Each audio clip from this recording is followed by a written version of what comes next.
राष्ट्रीय राजमार्ग का कार्य चला हुआ है, जिसकी वजह से टोंडदेवी हॉस्पिटल चौक के पास DAV public senior secondary school Darkoti की ओर जाने वाला रास्ता बाधित हो गया है और बच्चों को आने जाने में बहुत कठिनाई का सामना करना पड़ रहा है।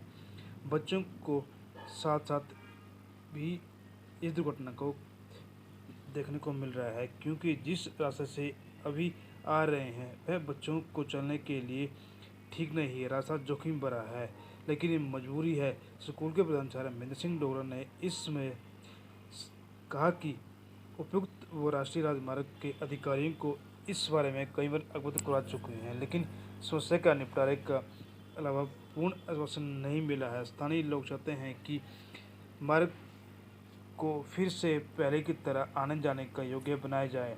अभिभावकों ने चेतावनी दी है कि इस समस्या का समाधान तुरंत नहीं हुआ तो शांतिपूर्ण तरीके से धरना प्रदर्शन किया जाएगा।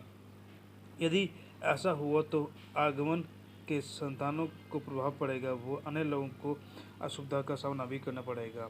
वहीं प्रिंसिपल महेंद्र कुमार ने कहा कि हमने कई बार केंद्रीय मंत्री अनुराग ठाकुर को भी खत लिखा, लेकिन आश्वासन के अलावा कुछ नहीं मिला और आए दिन कुछ भी हो सकता है। इसकी जिम्मेदारी कौन ले सकता है?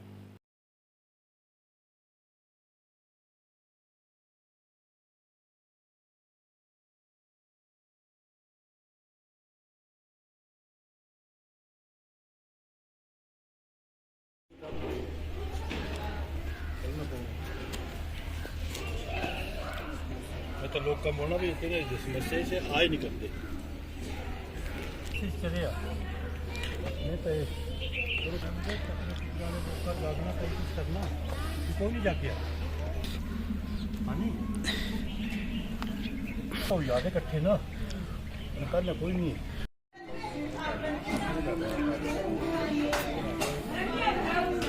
उससे आगे है सर।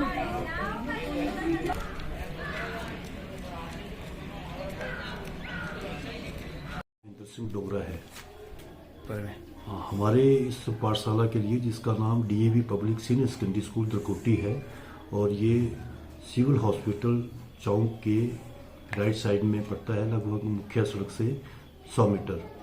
ये काफ़ी पुरानी पाठशाला है, लगभग 30 साल पुरानी पाठशाला है और यहाँ पर अचानक ही हमारा रास्ता जो है वो रुक गया है, क्योंकि यहाँ पर नेशनल हाईवे का काम चल रहा है। लेकिन हमें ना तो कोई नोटिस दिया गया और ना ही हमें कोई बताया गया और ना ही हमारे रास्ते का कोई अल्टरनेट निकाला गया। अचानक रास्ता बंद कर दिया गया है और बच्चे जो है वो बड़ी मुश्किल से ऊबड़ खाबड़ रास्ते से आ रहे हैं। किसी भी समय कोई भी हादसा हो सकता है और बच्चों की लाइफ से खिलवाड़ हो सकता है, किसी को चोट लग सकती है, किसी की जान जा सकती है। यहाँ पर इस स्कूल में 3 साल से लेकर के बच्चा 15 साल तक का बच्चा पढ़ रहा है, यानी नर्सरी से लेकर के 10th क्लास तक। तो सभी बच्चों को समस्या है, इवन ये स्टाफ को भी समस्या है, क्योंकि रास्ता जो है वो बिल्कुल ही तंग रास्ता है, ऊबड़ खाबड़ है, कोई भी यहाँ से गिर सकता है। लेकिन जो गंभीर समस्या है वो छोटे बच्चों के लिए है, जिन्हें उंगली से पकड़ करके चलाना पड़ता है। तो यहाँ पर वो 2 व्यक्ति जो हैं वो बड़े आराम से चल नहीं सकते हैं, तो काफ़ी गंभीर समस्या है। मैंने सबसे पहले डीसी हमीरपुर को चिट्ठी लिखी है और डीसी हमीरपुर ने उसके बाद executive engineer cum project director MoRTH project implementation unit Hamirpur को चिट्ठी लिखी है डीसी साहब ने, और उनकी कॉपी हमें भेज दी है। उसके बाद उन्होंने SDM cum CALA sub division Bhoranj district Hamirpur को चिट्ठी लिखी है, जिन्हें इंक्वायरी के लिए कहा गया था, लेकिन यहाँ पर कोई इंक्वायरी नहीं की गई है। इसके बाद एक और चिट्ठी डीसी हमीरपुर ने लिखी है executive engineer national highway division SPP WD Hamirpur district Hamirpur को उन्होंने चिट्ठी लिखी है, लेकिन केवल ये चिट्ठियां लिखी गई हैं, एक्शन किसी भी साइड से नहीं हुआ है। सब डिवीज़न का कोई अधिकारी यहाँ नहीं पहुंचा है, ना ही किसी ने टेलीफोनिकली संपर्क किया है, केवल चिट्ठियां हैं। सर अब हो सकता है इसका भाई बता सकते हैं कि क्या उनकी इस प्रकार की कारण है कि क्यों वो यहाँ पर नहीं पहुंचे हैं।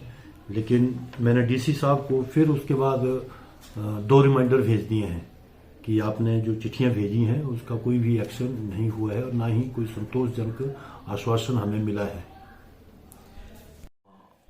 मैं स्वयं और कुछ एक कमेटी के लोग थे जो माननीय सूचना एवं प्रसारण मंत्री श्री अनुराग ठाकुर जी से यहाँ टोनी देवी में ही मिले थे और उनके पास एप्लीकेशन भी दी थी।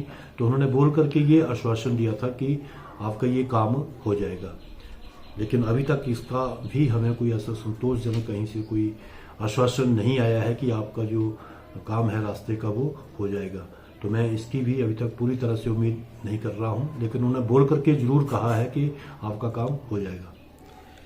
ठीक है। अब हो सकता है उनको या तो पूरी तरह से इसकी जानकारी ना हो, या हो सकता है वो भी जैसे इलेक्शन का टाइम है वो व्यस्तता इतनी ज़्यादा हो उनकी, लेकिन आशा करते हैं कि वो एक बहुत बड़े मंत्रालय के मंत्री हैं और वो हमारा ये काम जो है उनके लिए करना बहुत आसान है, कर दें। अभी तक 2 ही दिन एप्लीकेशन को हुए, हम इंतजार कर रहे हैं। अब ये तो पूरा एक इलाका है, यहाँ इलाके के बहुत सारे लोग हैं, जैसे सुनने में आता है, अखबारों में पढ़ने में आता है कि लोग काफ़ी तंग हो रहे हैं। 2 सालों से बड़ा धीमी गति से काम चला हुआ है, तो उच्च अधिकारियों को इसकी जो है वो इन्फॉर्मेशन दी गई है और ये एक बड़े लेवल का काम है। हमें तो अपनी जब समस्या आई तो इसको हमने रखा है और बाकी सब लोगों के साथ जो जैसी समस्या वैसे हमारी भी है। गांव सर दरकोटी टोनी देवी है सर। समस्या ये है कि हमारा रास्ता बंद कर दिया है और रास्ता हमें कोई नहीं दे रहा है। इतना बड़ा डंगा लगा दिया है, कोई स्कोप भी नहीं कि हम रास्ता कैसे बनाएं। कहता है मैं रहती हूँ, मैं रात बरात जाना लेके जाना पड़ता है मुझे, मैं कहाँ से जाऊंगी। लोगों के घर से रास्ता लिया है थोड़े दिन के लिए और दोबारा वो भी नहीं देंगे, तो हम क्या करेंगे फिर। स्कूल भी है, स्कूल के इतने सारे बच्चे हैं, टीचर है, वो कहाँ से जाएंगे। हाँ जी पढ़ते हैं, इसमें भी 2 बच्चे पढ़ते हैं हमारे। तो सर हमारा तो चलो घर नजदीक है, हम तो नीचे आ रहे हैं स्कूल, मतलब घर से नीचे आ जा रहे हैं, लेकिन जो बच्चे ऊपर से आते हैं, इतनी दूर दूर से आते हैं, वो कहाँ से जाएंगे। वो उनके लिए रास्ता बिल्कुल बंद है। और हमने कोई सामान लेना हो, बाजार जाना हो, तो कहाँ से जाएंगे। हमें बहुत दिक्कत है सर। मैंने तो नहीं की, लेकिन सर ने की थी, प्रिंसिपल सर ने, इन्होंने की होगी ऊपर। तो वो बात नहीं सुनते हैं, वो किसी की बात नहीं सुनते हैं जी। पता नहीं सर, वो तो उनको ही पता होगा क्यों नहीं सुनवाई कर रहे हैं। जब उन्होंने रास्ता बंद कर दिया है तो फिर उनको खोलना भी चाहिए, उनको बनाना भी चाहिए। इतना बड़ा डंगा दे दिया है ऊपर, ताकि कैसे बनाएंगे। रास्ता बनाने का कोई है ही नहीं स्कोप, कहाँ से रास्ता बनाएंगे।